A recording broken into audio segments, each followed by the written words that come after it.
사사기 8장에서 배우는 교훈은 빛에서 어둠으로 넘어가는 모습을 봅니다.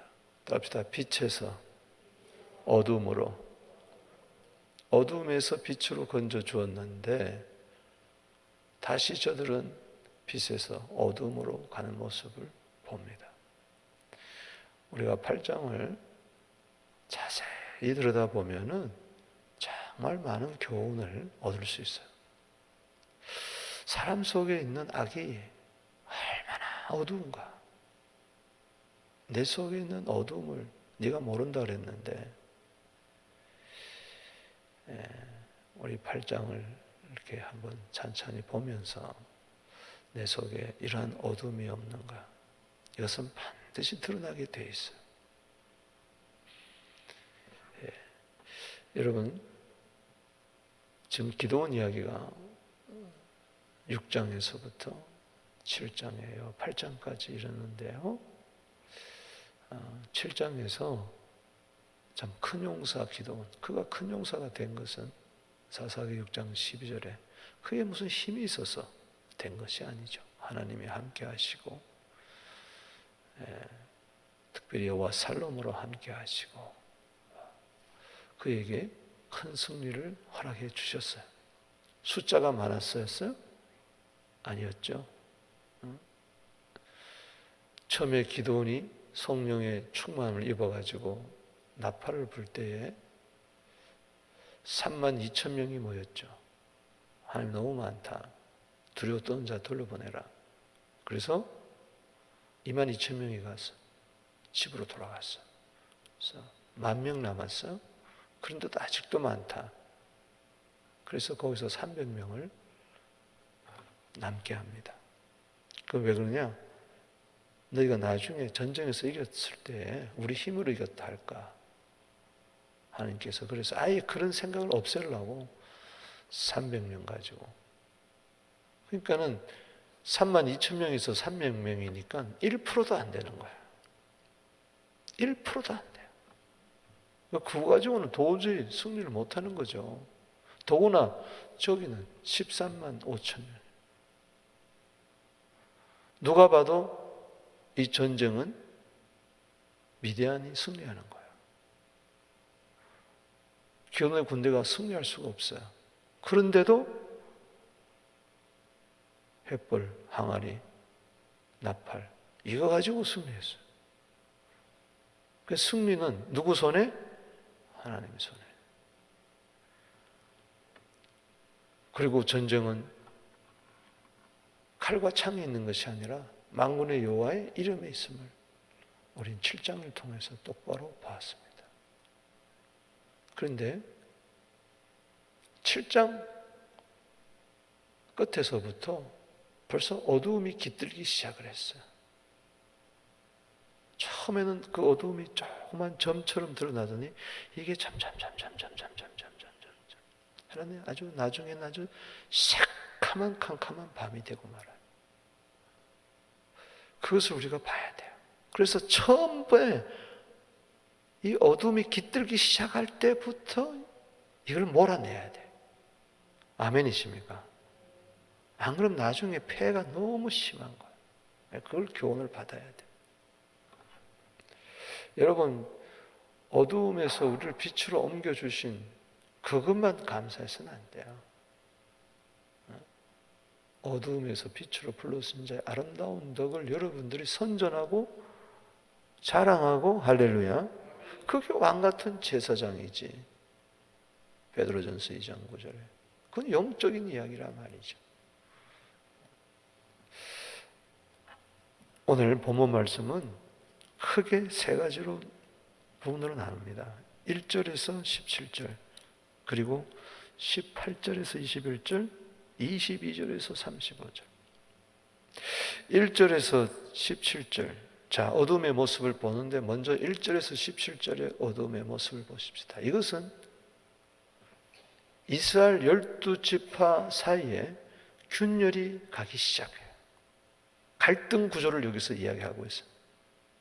지금은 누구와의 싸움이에요? 7년 동안 이스라엘 압제했던 미디안, 그리고 아말렉 동방 사람들, 대표적으로 이 미디안 족속과의 싸움인데, 그 전쟁통 속에 지금 적군이 누군지 아군이 누군지 헷갈리기 시작하고, 이거 조심해야 되나?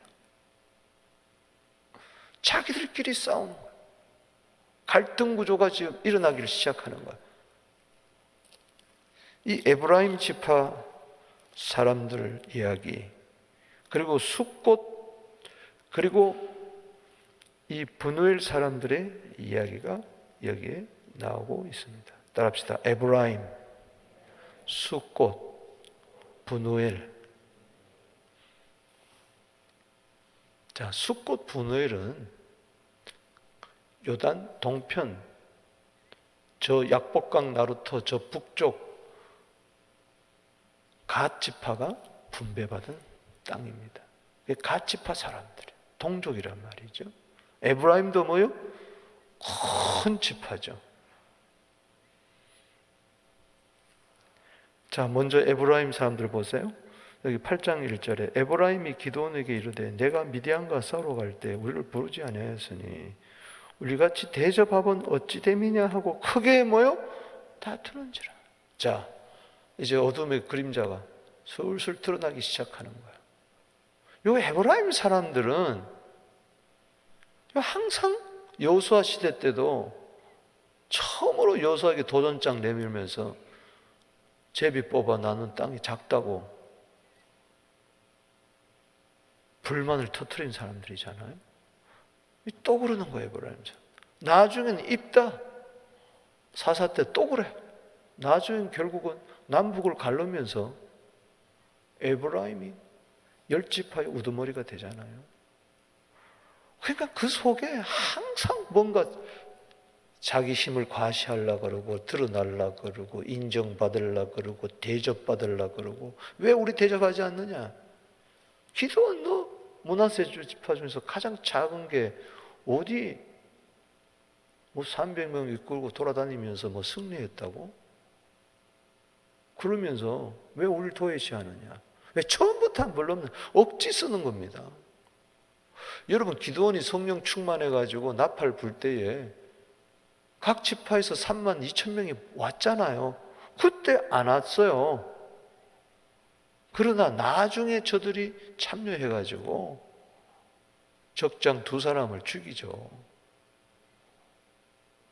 그런데도 불구하고 왜 처음부터 안 불렀느냐? 기드온에게 공이 돌아가는 게 너무 싫은 거예요. 갑자기 그냥 배알이 꼴리면서 시기 질투가 나기 시작하면서 그냥 괜히 왜 우리 대접하지 않느냐? 오늘날요, 대접받으려고 하지 마세요. 아멘이십니까? 이 어둠의 그림자예요. 벌써 내 속에 이런 마음이 있으면 안 되는 거예요. 형제를 시기하고 잘난 사람 괜히 장단지 걸고 자기는 소외당하는 것 같고 내가 큰 사람인데 왜 나를 대접하지 않아? 남과 비교하고 이 대접받으려고 하는 곳에는 큰 다툼이 일어나는 거죠. 지금 같은 지파끼리 연합을 해도 모자랄 판에 이런 일이 일어난다는 거죠. 자, 기드온이 대답하는 말을 보세요. 시작. 기드온이 그들에게 이르되 내가 이제 행한 일이 너희에게 행한 것에 비교가 되겠느냐? 에브라임의 껌물 포도가 아비에셀의 만물 포도보다 낫지 않느냐? 즉 나중된 자가 먼저 된다. 자, 포도 추수할 때 끝물 포도가 만물보다도 더 낫다. 자, 우리는 처음 시작했지만 나중에 참여한 당신들이 훨씬 낫다. 자, 이 말 때문에 3절에 하나님이 미디안 방백 오렉과 수액을 너희 손에 넘겨주었으니 내가 한 일이 어찌 너희와 한 것이 비교되겠느냐 아니라 기도는 이 말을 함으로 그때 뭐요? 그들의 노여움이 풀리니라. 자, 이게 겉으로 보면은 크게 분쟁이 일어나고자 할 때에 참 기드온이 지혜롭게 말을 잘해가지고 이 위기를 모면하고 상대방의 노를 풀어줘가지고 화합을 했다. 아니에요. 겉으로 보면 그거예요. 이 신앙적으로 해결한 게 아니에요. 인간적으로 해결한 거예요. 화술로 해결한 거예요. 처세술로 해결한 거예요. 우리는 조심해야 돼요. 여기서 이 기도원 속에 깃들어져 있는 어둠을 우리는 발견해요. 에브라임만 문제가 아니라 문제가 생겼을 때, 다툼이 일어날 때 신앙적으로 성경적으로 이걸 풀지 아니하고 인간적으로 화술로 관계로 처세술로 외교적으로 풀려고 그래. 겉으로는 아무 문제가 없는 것 같지만 하나님 눈에 보기에는 이건 악이었어요. 자, 여기 3절에 미디안의 방백, 하나님이 미디안의 방백 오렙과 수렙을 너희 손에 넘겨주었으니 뭐 하나님도 이야기하고 다 그런 것 같지만 아니에요. 왜냐하면 자 보십시다. 7장으로 다시 한번 가보세요. 여기 이제 오렙과 수렙 어제 이야기를 안 했는데 7장 24절에 한번 자 23절부터 봐야 돼요. 22절에 300명이 나팔을 불 때 적군끼리 칼을 켜고 칼을 끼리 치고 승리가 여호와께로부터 온 거죠. 아멘. 300명 나팔 불어서 그런 게 아니고 여호와께서, 할렐루야, 어제 이야기했죠. 23절 시작. 이스라엘 사람들은 납달리와 아셀과 문하에서부터 부름을 받고 미디안을 뭐요? 추격하였더라. 이게 문제라. 하나님은 300명으로 충분하다. 아멘. 그래서 줄여가지고 1%도 안 되게 만들어 놨는데 기도는 갑자기 납달리, 아셀, 므낫세로부터 막 사람을 뭐요? 뽑는 거야. 군사를 또 모집하기 시작한다니까. 자, 여기 하나님의 개입이 있었어요, 없었어요? 기도원의 생각이었어요. 변질되기 시작하는 겁니다. 더구나 24절을 보십시다. 기도원이 사자들을 보내서 전령들을 보내가지고 에브라임 온 산지로 두루다니게 합니다. 에브라임이 큰 지파 사람이거든요. 아무래도 에브라임 사람들이 좀 도와야 되겠다 해서 미디안을 치고 그들 앞질러 벳바라와 요단강에 이르는 수로를 점령하라. 이건 요단강을 건너가는 서쪽에서 동쪽으로 건너가는 이 나루터예요. 수로는 이 에브라임 사람들이 다 모여 벳바라와 요단강에 있는 수로를 다 점령을 했어요. 미디안의 두 방백 적장이죠. 오렙과 스웹을 사로잡아 오렙은 오렙바위에서 죽이고 스웹은 스웹 포도주 틀에서 죽이고 미디안을 추격하고 오렙과 스웹의 머리를 요단강 건너편에 모여 기드온에게 모여 가져왔어. 기드온이 그래 잘 됐지. 내가 작전을 잘 짠 거야. 아니 하나님이 언제 300명 외에 에브라임 사람 불러라고 그랬어요? 누가 불렀어요? 하나님이 불렀어요? 누가 불렀어요? 여호수아가 불렀어요. 이게 여호수아가 누구요? 기드온이 불렀어요. 자, 에브라임 사람들이 가로늦게 끝물 포도처럼 숟가락 하나 딱 얹으면서 이 적장 오렙과 스웹의 머리를 딱 따가지고 와가지고 바치니까 여호수아가 기드온이 좋아했던 것 같은데 하나님은 그걸 밝히는 거예요. 다툼이 일어나는 거예요. 여러분, 하나님의 방법이 아니고 하나님의 뜻이 아니고 반드시 어려움이 생깁니다. 당장에는 좋아 보이는 것 같지만 보세요. 갈등이 생기잖아요. 그럼 여호수아가 기드온이 빨리 깨닫고 신앙적으로 대답했어야 되지. 원래 왜 우리는 대접하지 않느냐? 왜 늦게 우리를 참여했느냐? 왜 처음부터 안 했느냐? 말도 되지도 않는 이야기에 상관하지 말고 야! 하나님께서 300명만 가지고 가라 그랬다. 이렇게 이야기했어야 돼요? 안 해야 돼요? 여기 7장 이 이야기를 분명히 했어야 되죠. 7장 2절 말씀에 기도원에 이르시되 너를 따르는 백성이 너무 많은즉 내가 그들 손에 미디안 사람을 넘겨주지 아니하리니 이는 이스라엘이 나를 거슬러 스스로 자랑하기를 내 손이 나를 구하였다 할까 함이라. 그래서 32,000명에서 줄여가지고 300명밖에 되지 않았다. 이 이야기를 분명하게 해줘야 되는데, 그래서 하나님의 명령이다. 이거는 전략이 아니다. 너희를 푸대접해서 한 게 아니고 하나님 명령 따라 한 것이라고 담대하게 사사로서 이야기해줘야 되는데, 재판을 해줘야 되는데 뭘로 했어요? 인간적인 방법으로, 말로, 달콤한 말로. 우리는 부족하죠. 당신이 역시 에브라임 아니겠습니까? 비굴하게 아양을 떨면서 아첨을 하면서. 왜? 찔리는 게 있거든. 에브라임 사람 하나님이 불렀어요? 누가 불렀어요? 기드온이 불렀거든. 그러니까 담대하게 이야기하지 못하는 거야. 여러분, 담대함은요, 말씀대로 살아야 담대한 거예요. 할렐루야. 하나님 뜻대로 살아야 이게 담대함이지. 하나님의 뜻에 어긋나는 순간에 비굴해지기 시작하고요, 사람은 추잡해지기 시작하고 그저 관계적으로, 인간적으로 풀려고 그러는 거예요. 자, 보세요. 이 기드온이 벌써 이제 넘어지기 시작한 모습이 나오는 거예요. 그게 이제 밝히는 거예요. 에브라임을 통해서 벌써 기드온이 꽈당땅 넘어졌다는 것을 밝혀주는 거예요.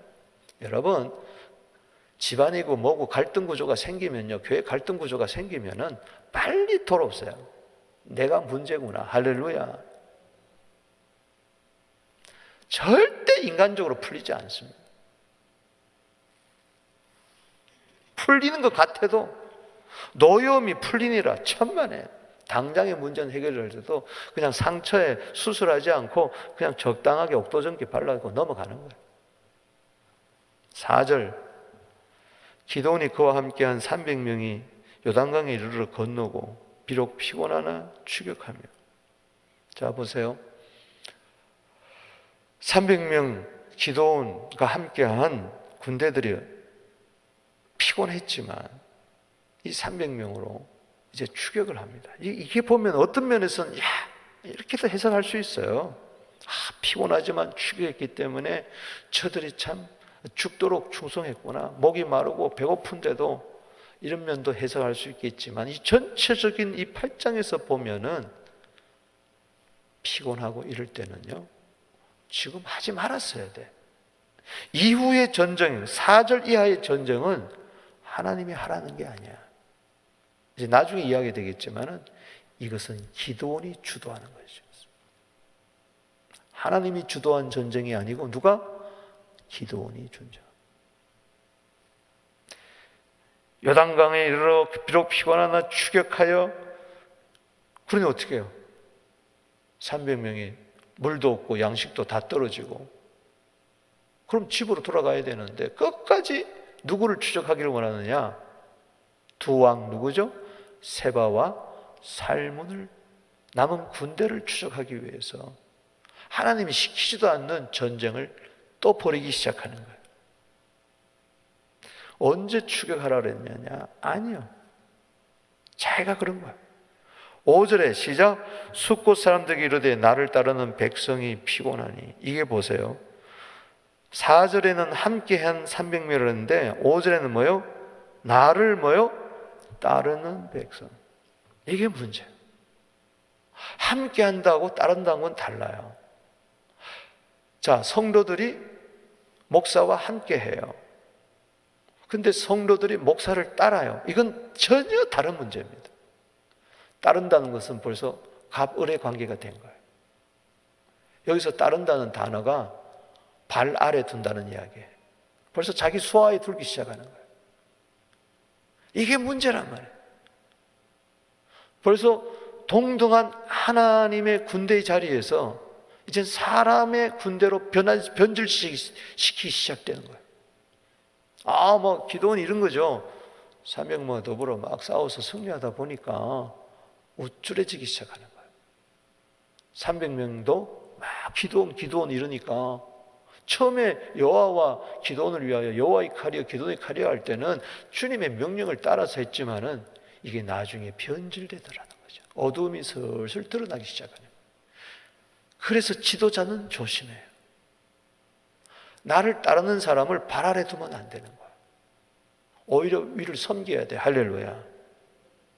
그래서 여기서 300명을 따르는 자들을 먹여주려고 하는 것이 이게 뭐냐? 세상에서 내 부하들 내가 책임져야지 이런 이야기야. 그게 하나님의 군대로 보지 않는 거예요. 여호와의 군대로 보지, 내 군대로, 내 용사로 보기를 시작하기 시작. 그러면서 숫곳 사람들에게 무리하게 요청합니다. 숫곳 사람들은 어디 사람이요? 요단 동편의 갓지파 사람들. 그들에게 떡덩이를 주라. 그들에게 떡덩이 주라 명령하는 거예요. 이제는 대단한 실력자가 되고 권력자가 된 거죠.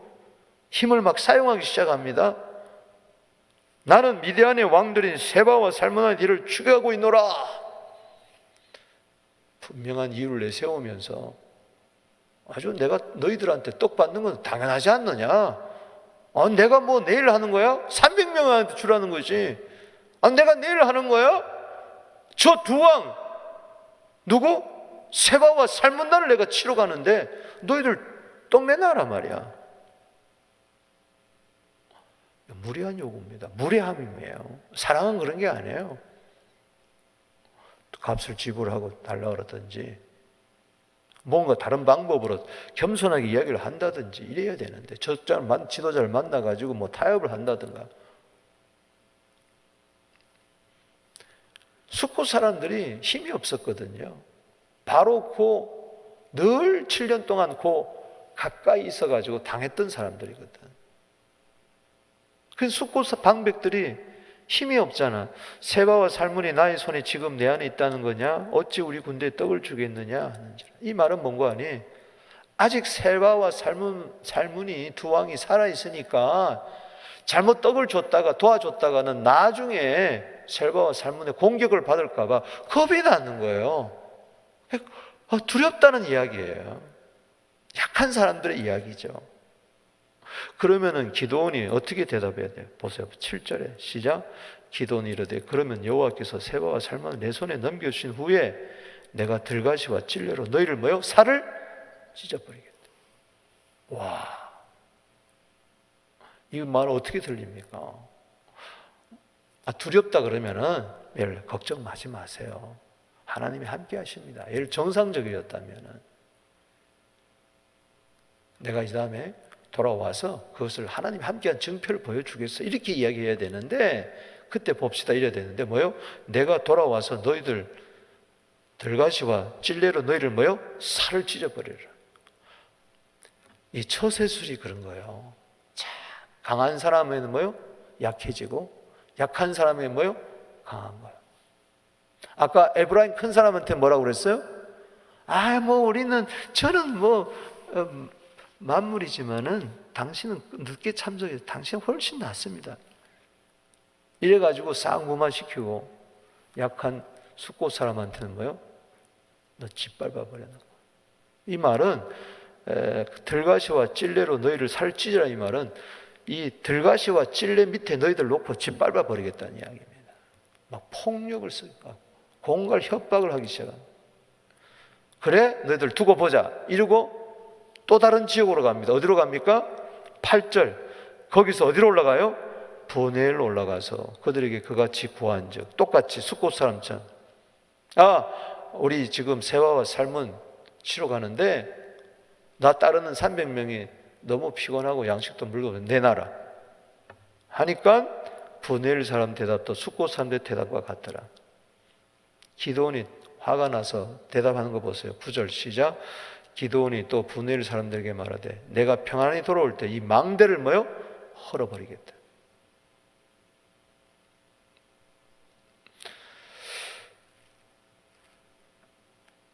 그래서 10절에 보시죠. 이때 세바와 살문나 갈골에 있는 동방사람의 군대 중에 칼던 자가 11명이 죽었고 남은 자 15,000명은 그들을 따라와서 거기에 거하더라. 자, 15,000명 군대를 이끌고 있는 세바와 살문나를 칩니다. 11절, 적군이 안심하고 있는 중에 기드온이 노바와 욕부와 동쪽 장목에 거주하는 자의 길로 올라가니 그 적진을 치니, 여기까지는 안 따라오겠지 했는데 거기까지 와서 칩니다. 자, 하나님이 이 전쟁을 하라고 한 게 아니에요. 이거는 순전히 기드온의 야심이었습니다. 야망이었습니다. 그리고 이제 곧 나오겠지만은 아주 마음 깊은 속에 있는 원한이 있었어요. 그걸 하나님은 드러내는 거예요. 자, 보세요. 겉으로 보면은 야, 하나님이 도와가지고 승리했구나. 아니라는 거죠. 12절 읽어봅시다. 시작. 세바와 살문나가 도망하는지라 기드온이 그들의 뒤를 추격하여, 결국은 누구를 잡으려는 거예요? 세바와 살문나를 잡는. 미디안의 두 왕 세바와 살문나를 사로잡고 그 온 진영을 격파하니라. 야, 전쟁은 여호와께, 승리는 여호와의 손에 있다. 8장은 그게 아니에요. 7장은 그거였더라도 8장은 그게 아니에요. 전쟁은 여호와 손에가 아니라 전쟁은 기드온의 손에, 승리는 여호와의 손에가 아니라 승리는 기드온의 손에 있었다. 300명 손에 있었어. 13절에 여호와스와 아들 기드온이 헤레스 비탈에서 전쟁에서 돌아오다가 숫곳 사람 한 손을 잡아 그를 신문하며 그가 숫곳 사람들의 방백과 장로들에게 77명을 명단을 모여 적어준 거예요. 15절 읽어봅시다. 시작. 기드온이 숫곳 사람 이르러 말하되 너희가 전에 나를 희롱하여 이르기를 세바와 살문나의 손이 지금 내 손에 있다는 거냐? 어찌 우리가 피곤한 사람을 떡을 먹게 주겠느냐? 한 그 세바와 살문나를 모여 보라. 원문에 보면은 야, 세바와 살문나를 보라, 이게 먼저 나오는 거예요. 그리고 절대 저들 희롱하지 않았어요. 이건 자기 생각이지. 희롱하지 않았어요. 그냥 두려워 떨면서 세바와 살문나한테 우리 당하면 어떡합니까? 이렇게 이야기했는데 너 희롱했지 않느냐? 막 곡해하죠. 오해하죠. 힘 있는 자의 논리를 펴죠. 봐라 하면서요. 16절에 그 성읍의 장로들을 붙잡아 들가시와 찔레로 숫곳 사람들을 모여 징벌해 버렸어요. 발로 짓밟아 모여 죽였다는 거예요. 내가 징벌한 거예요. 그리고 17절에 분해일 망대를 헐며 그 성읍 사람들을 모여 죽이니라. 여러분, 지금 미디안과의 전쟁인데 왜 갓지파 사람들을, 숫곳 사람들을, 분해일 사람들을 짓밟아 죽이고 망대를 헐어버리고 그 아래 있는 사람 싹쓸이 죽여버립니까? 이게 어둠이라는 거예요. 조심해야 됩니다. 교회 안에서 이런 일이 일어나면 안 되는 거예요. 에브라임, 숫곳, 이 분노의 사람과 이 갈등 구조를 바라보면서 우리는 레위기 19장 18절이 생각이 납니다. 원수 갚지 말며 동포를 원망하지 말며 내 이웃을 사랑하기를 내 몸처럼 해라. 아멘. 동족 상쟁, 결핵끼리 싸우는 것이 지금 여기에 적나라하게 드러나고 있어요. 벌써 기드온이 어두워졌다는 이야기.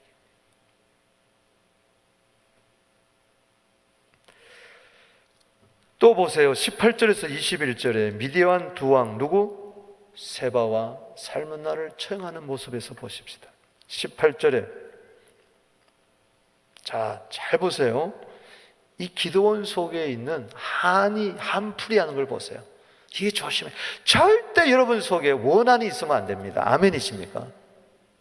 절대 원한 가지지 마세요.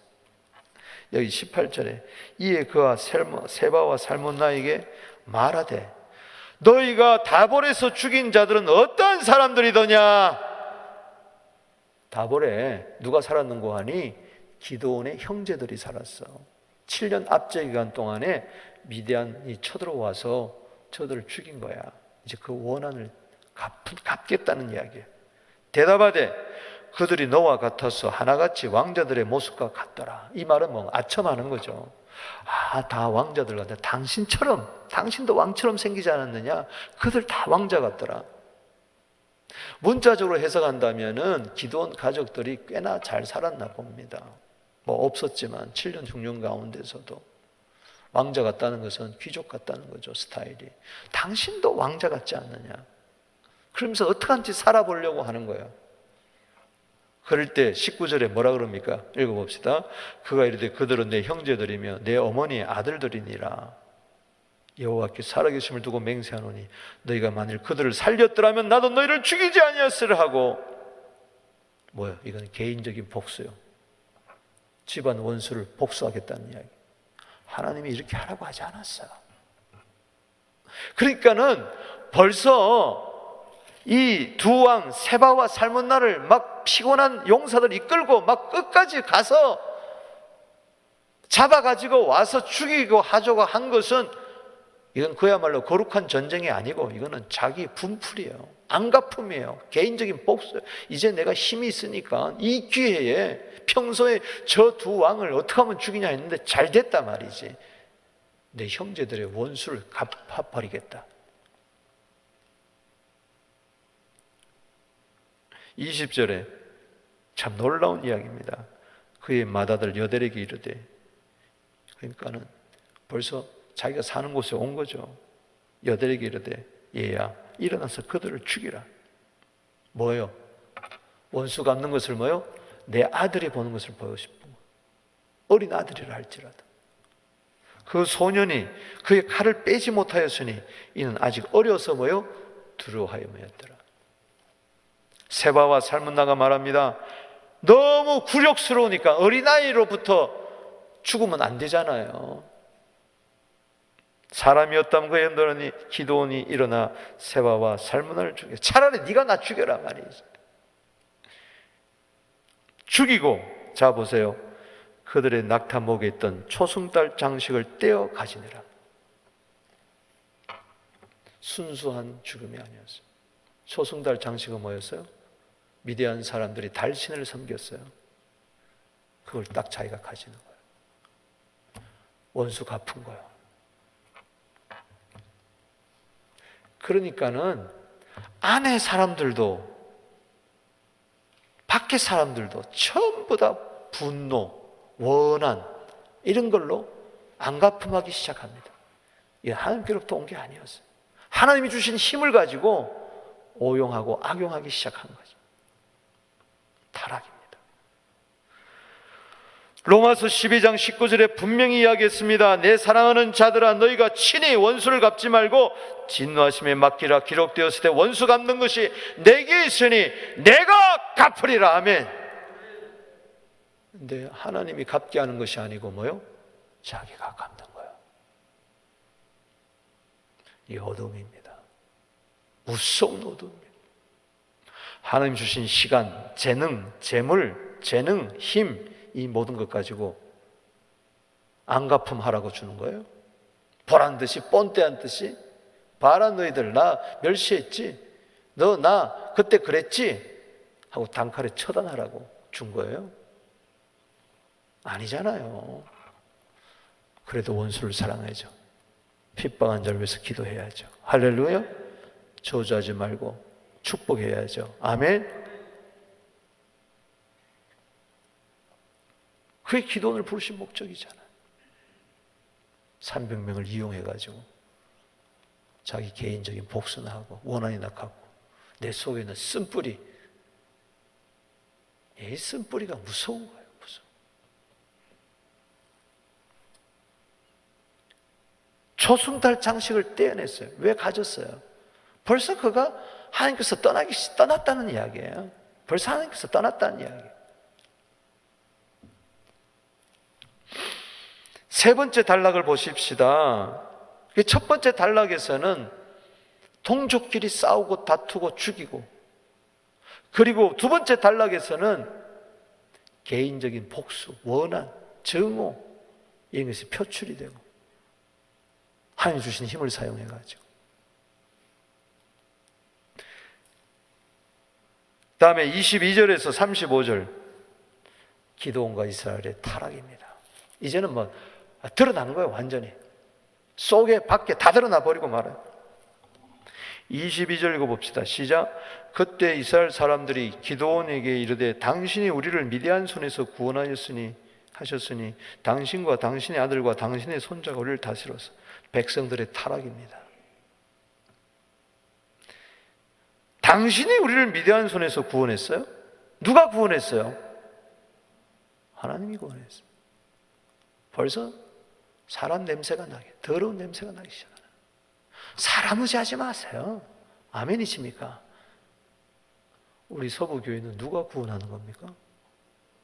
여러분 가정 누가 구원해요? 아빠가 구원해요? 엄마가 구원해요? 아들이 구원해요? 아, 우리 집안에 대들보야, 그런 소리 하지 마세요. 큰일 납니다.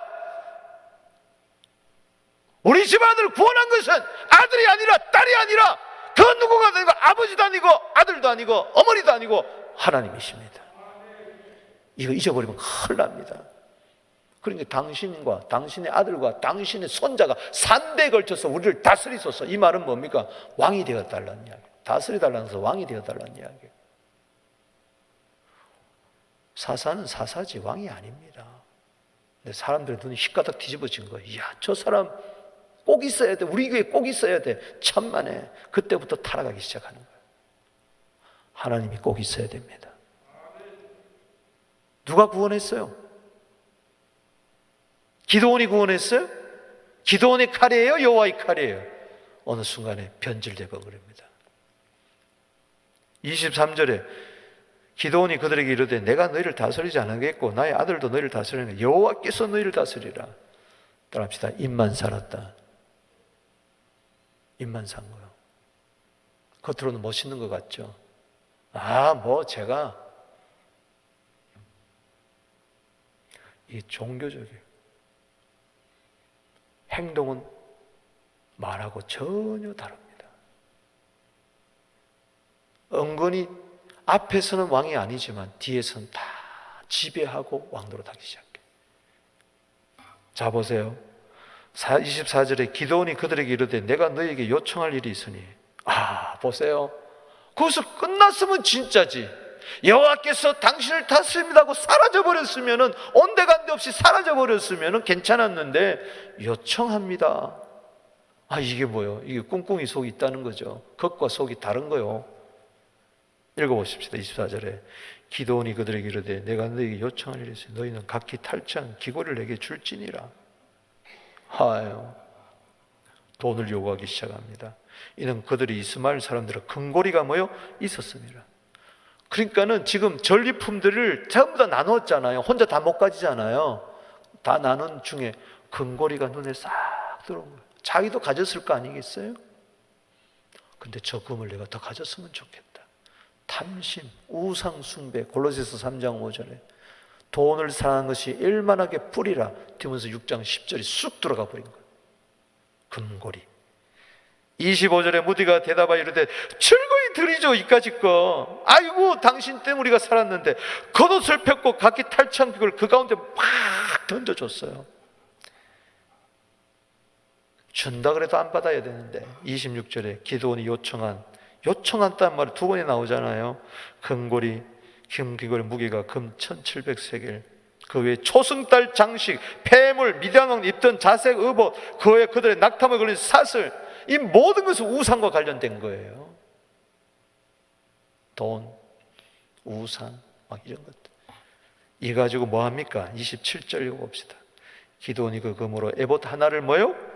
만들어 자기 성읍 오보라에 두었더니, 여러분 실로에 다 에봇, 제사장 에봇이 있고 실로에 언약궤가 있는데, 야 실로까지 갈 거 없다. 오보라, 내가 살고 있는 이곳이 성소다. 여기 와서 경배해라. 제사장 노릇하는 거예요. 겉으로는 여호와께서 당신을 다스리려 하면서 삼권을 다지려고자 하는 거예요. 이게 얼마나 그냥 기드온의 민낯이 확 드러나잖아요. 온 이스라엘 그것을 음란하게 위함으로 그때부터 에봇을 위한. 에봇은 뭐예요? 제사장 입는 조끼입니다. 여기에 우림 두림 두고 이거 가지고 판결을 한 흉패를 가지고, 근데 이거 가지고 이걸 섬기기 시작하는 거예요. 우상처럼. 기드온과 그의 집에 올무가 되니라. 금의 벗을 만들기 시작했어요. 백성들로 하여금 타락의 길을 걷게 했습니다. 자기도 백성들의 집안의 올무가 됐어요. 28절에 미디안 이스라엘 자손의 복종에 다시 머리를 들지 못했으나 기돈이 산 40년 동안 그 땅이 평온하였더라. 하나님의 은혜로 다스리는 것이 아니라 자기의 정치 수완으로 다스리기 시작하는 거예요. 그러나 이건 오래가지 못합니다. 40년의 끝이에요. 그러나 그 속에는 골마 터지기 40년 동안 겉으로는 태평성대지만 속에는 골마 터지고 있었어요. 어둠이 가득했어요. 29절에 요아스의 아들 여룹바알이 돌아가서 자기 집에 거주하였는데 기드온이 아내가 많으므로, 보세요, 아내를 많이 두기 시작합니다. 돈 많죠? 이제 쾌락으로 돌아가는 거예요. 그의 몸에 낳은 아들이 70명. 그것도 모자라가지고 31절에 세겜에 있는 그의 첩도 아들을 낳아 그 이름을 아비멜렉이 하였더라. 세겜하고 오브라하고는 거리가 상당히 멀어요. 그렇다면 이 세겜에만 첩을 뒀겠어요? 누구 말처럼 팔도마다, 각 도마다 첩을 뒀다는 사람이 있었잖아요. 돈 많은 사람. 각 도시마다 첩을 둔 거예요. 그런데 그 중에 대표적으로 누구? 31절에 누구? 아비멜렉. 따라합시다. 아비멜렉. 이것은요 23절 말씀하고 너무 딴판이야. 23절은 여호와께서 뭐요? 너희를 다스리라 그랬는데 서자를 낳아가지고 첩을 통해서 아들을 낳았는데 이름을 뭐라고 지었느냐? 아비라는 말은 아버지란 말이에요. 멜렉은 뭐예요? 왕이라는 거예요. 따라합시다. 나의 아버지는 왕이다. 아들을 지어놓고 아들 이름이 뭐냐? 내 아버지는 왕이에요. 이렇게 이름을 지어준 거예요. 그러면 아버지가 누구요? 아버지가 누구예요? 기드온이요. 우리 아버지 기드온이 왕이에요. 이러고 맨날 돌아다니는 거예요. 자, 누가 다스린다는 것은 여호와께서 다스려. 내가 무슨 왕이 되겠으며 그러놓고 뭐요? 40년 동안 왕 노릇한 거예요. 뭐 천하무적이죠. 다 가졌죠. 다 누리잖아요. 조심해야 돼요. 돈도 많아, 건강도 해, 권력도 있어, 인생도 엔조이해. 부족함이 없. 여호와는 나의 목자시니 부족함이 없어야지. 그런 것이 나의 부족함이 없게 했다간 큰일 납니다. 탈납니다.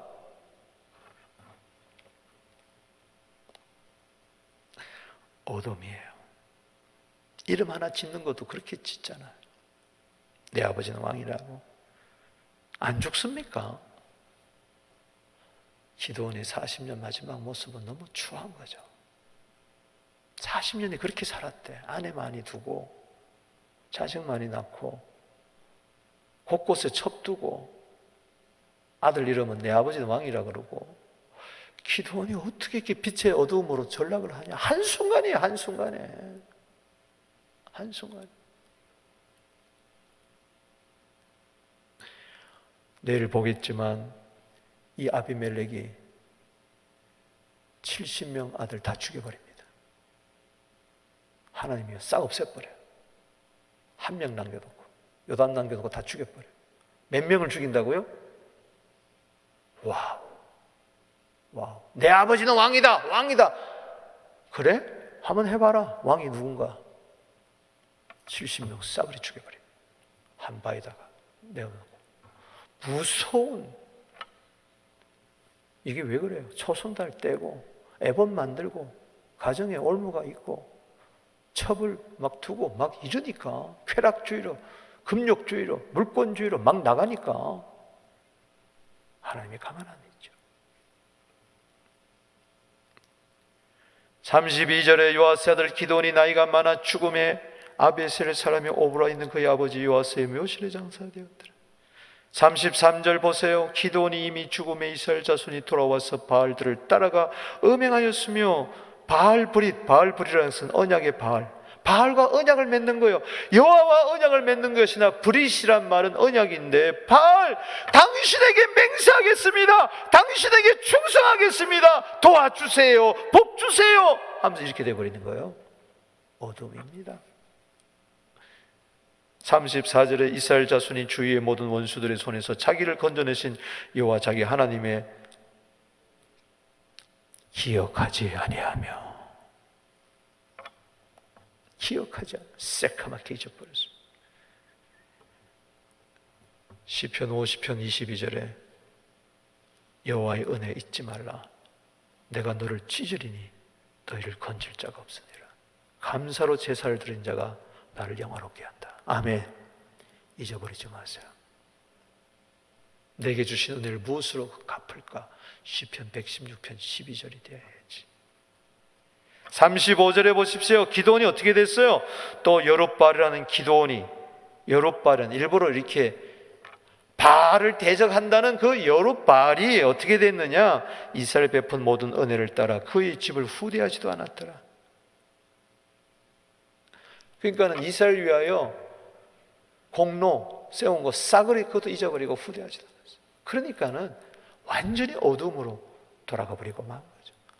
이스라엘 백성은 하나님 은혜도 기억지 않고 기드온의 은혜도 결국 다 망각해버리고 언제든 망으로 되고 당신과 당신 손자 싸그리 다 없어져 버렸어요.